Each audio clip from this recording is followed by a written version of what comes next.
Part number 3। पुरुषोत्तम ने सुनार की सहायता लेने का निश्चय किया और स्वर्णपुरी राज्य की तरफ चल पड़ा। वहां पहुंचकर वो सीधा सुनार के घर गया। सुनार ने जब पुरुषोत्तम को अपने घर पर आया हुआ देखा तो उसका दिल खुश हो गया और वो कहने लगा, हाँ मित्र मेरे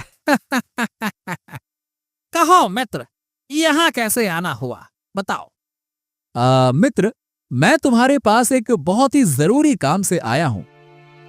हाँ तो कहो ना मित्र, मैं तुम्हारी किस प्रकार से सहायता कर सकता हूँ, बोलो। अरे भाई मेरे मित्र, देखो मेरे पास ये एक हार है और मैं चाहता हूं कि तुम इसे अच्छे दामों पर बिकवा दो। बस इतनी सी मदद है। इतना कहकर पुरुषोत्तम ने वो हार निकालकर सुनार को दिखाया। हार को देखते ही सुनार सोचने लगा, हाँ वाह वाह वाह वाह वाह, इतना कीमती हार भला इस गरीब पुरुषोत्तम के पास कहां से आया। यह तो जरूर राजकुमार का हार है और राजकुमार शिकार पर जाने के बाद आज तक वापस नहीं लौटा। यह हार तो मैंने ही राजकुमार को बनाकर दिया था, मतलब मामला कुछ गड़बड़ है। सुनार के मन में राजा द्वारा घोषित इनाम का लालच जग गया। उसने पुरुषोत्तम से अपनापन जताते हुए कहा, मित्र, मैं तुम्हारी सहायता अवश्य करूंगा, लेकिन इस हार के बदले में मुझे किसी अच्छे जौहरी से सलाह लेनी होगी। सलाह मशवरा करूंगा तभी तो मामला बनेगा ना, ताकि मैं तुम्हें इस हार के लिए अच्छे पैसे दिलवा सकूं, ठीक है? इतना कहकर सुनार ने वो हार अपने पास रख लिया और पुरुषोत्तम से कहा, मित्र, एक काम करो, तुम कुछ देर के लिए यहीं पे ठहरो, मैं जौहरी से मिलकर आता हूँ, है ना? कहीं जाना मत, रुकना, मैं आ रहा हूँ।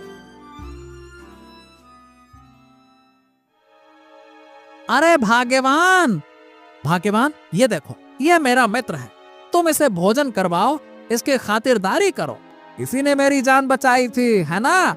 इसके आराम की व्यवस्था करो, कोई समस्या नहीं होनी चाहिए इन्हें। मैं जरा बाहर होकर आता हूँ, ठीक है ना? ध्यान रखना इनका। इतना कहकर सुनार अपने घर से चला गया और सीधा राजा के दरबार में जा पहुंचा। राजा को प्रणाम करते हुए सुनार कहने लगा, महाराज महाराज महाराज महाराज, मैं आपके पास एक बहुत ही विशेष काम से आया हूँ। तब सुनार ने वो हार राजा को सौंपते हुए कहा, ये देखिए महाराज, ये वही हार है जिसे राजकुमार के लिए मैंने स्वयं अपने हाथों से बनाया था। एक आदमी इसे बेचने के लिए मेरे पास आया है, मैं उस आदमी को अपने घर पर बिठा कर आया हूँ महाराज। हार को देखते ही राजा ने उसे पहचान लिया और कहने लगा,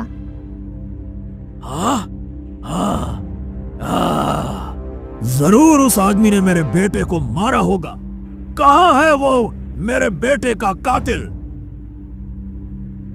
राजा क्रोध में आग बबूला हो गया और चिल्लाने लगा, कौन है वो शैतान जिसने मेरे बेटे की हत्या की है और मेरे बेटे का ये हार चुरा लिया? कौन है वो?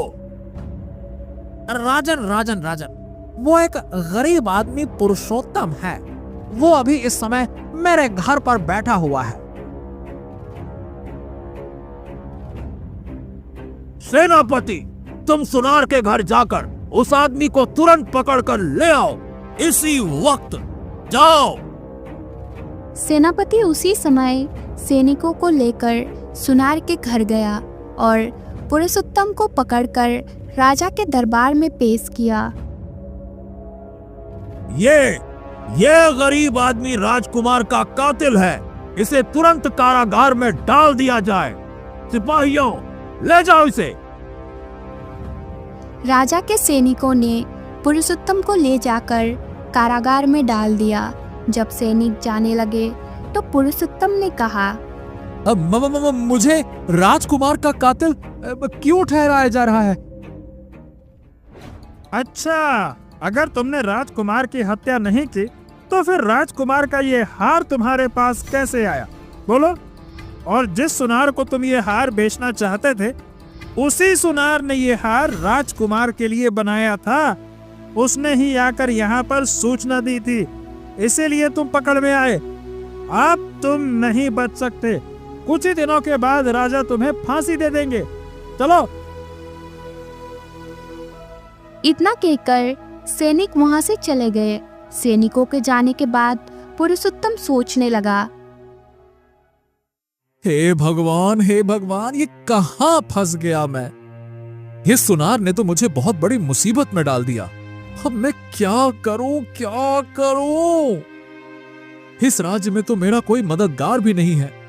हे प्रभु, मेरी रक्षा करो। अब पुरुषोत्तम सोचने लगा, अरे, अगर मुझे फांसी हो गई तो मेरी पत्नी और मेरे बच्चों का क्या होगा? हे भगवान, क्या होगा मेरे बच्चों का, मेरी पत्नी का? तभी अचानक पुरुषोत्तम को उस सांप का वचन याद आया जिसे उसने कुएं से निकाला था। अगले ही पल पुरुषोत्तम ने हाथ जोड़कर 3 बार सांप को बुलाया और कहने लगा, सर्पराज, मेरी सहायता कीजिए। आपने मुझे वचन दिया था कि मुश्किल समय में आप मेरी सहायता करेंगे। हे सर्पराज, मेरी सहायता कीजिए। हे सर्पराज, मेरी सहायता कीजिए।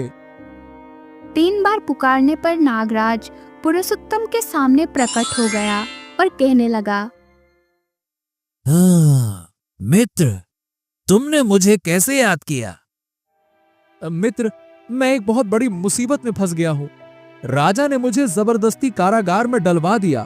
एक ऐसे अपराध की सजा सुना दी है जो कि मैंने नहीं किया है। हाँ, ऐसा कैसे हो सकता है भाई?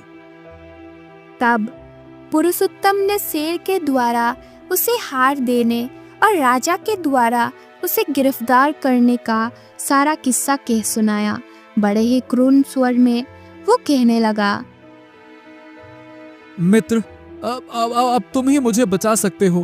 तुमने मुझे वचन दिया था कि मुसीबत के समय तुम मेरे काम आओगे। अब तो मेरी जान पर बनाई है, मेरी जान बचाओ। मित्र, मैंने तो तुम्हें पहले ही कहा था कि वो आदमी 1 नंबर का गुड़ चोर है। वो इंसान जरूर है, लेकिन इंसानियत नहीं है उसमें। उसकी सहायता मत करना, वो तुम्हारे लिए मुसीबत बन सकता है। खैर, तुमने उसकी सहायता की, ये तुम्हारा बड़प्पन है। और फिर सांप पुरुषोत्तम से कहने लगा, मित्र, अब मेरी बात जरा ध्यान से सुनो और हमेशा अपने जीवन में याद रखना, जो आदमी धन का लालची हो उस पर कभी विश्वास मत करना। जो तुम्हारा पूर्व का बैरी हो उस पर भी कभी यकीन नहीं किया जा सकता।